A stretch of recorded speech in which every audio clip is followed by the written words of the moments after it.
Narasaraopet parliament పరిధిలో అందరూ OC అభ్యర్థులు ఉండటంతోనే లోక్సభకు బీసీ అభ్యర్థిని బరిలో దించాలని అధిష్టానం భావించిందని ఎమ్మెల్యే గోపిరెడ్డి శ్రీనివాసరెడ్డి చెప్పారు. ఎంపీ లావు కృష్ణదేవరాయలు రాజీనామాతో పార్టీకి నష్టం లేదని స్పష్టం చేశారు. సామాజిక సమీకరణాల్లో భాగంగానే కృష్ణదేవరాయలను గుంటూరు నుంచి పోటీ చేయాలని పార్టీ ఆదేశించిందని ఎమ్మెల్యే నంబూరి శంకర్రావు తెలిపారు.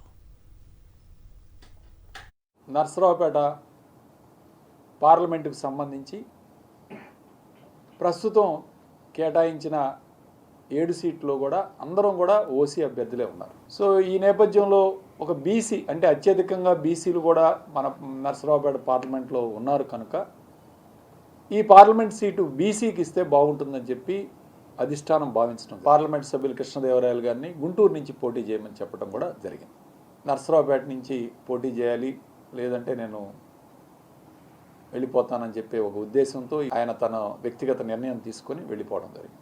జగన్మోహన్ రెడ్డి గారు నర్సరావుపేట పార్లమెంట్ బీసీలకు కేటాయించాలని ఆయన తీసుకున్న నిర్ణయానికి మేమందరం కూడా కట్టుబడి ఉన్నాం.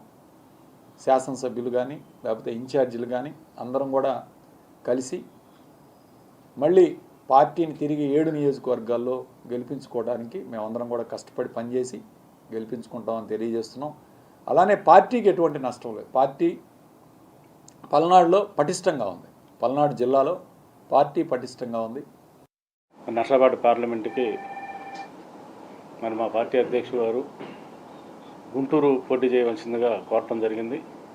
మరి కొన్ని కారణాల వల్ల ఎంపీ గారు మరి గుంటూరు పోటీ చేయలేనని చెప్పి నర్సరావుపేట అయితేనే నేను చేస్తానని చెప్పడం, మరి ఆయన వ్యక్తిగతంగా మరి నర్సరావుపేట ఇవ్వకపోతే పోటీ చేయలేని పరిస్థితుల్లో మరి ఈరోజు ఆయన రాజీనామా చేయడం జరిగింది. అంతేగాని వేరే ఉద్దేశంతో అనేది పార్టీ ఆయనకి టికెట్ లేదని చెప్పలేదు. పార్టీ ఆయనకి గుంటూరు సీటు కూడా ఇస్తామని చెప్పడం జరిగింది. ఆయన పర్సనల్గా ఆయన కారణాల వల్ల ఆయన రాజీనామా చేయడం జరిగింది.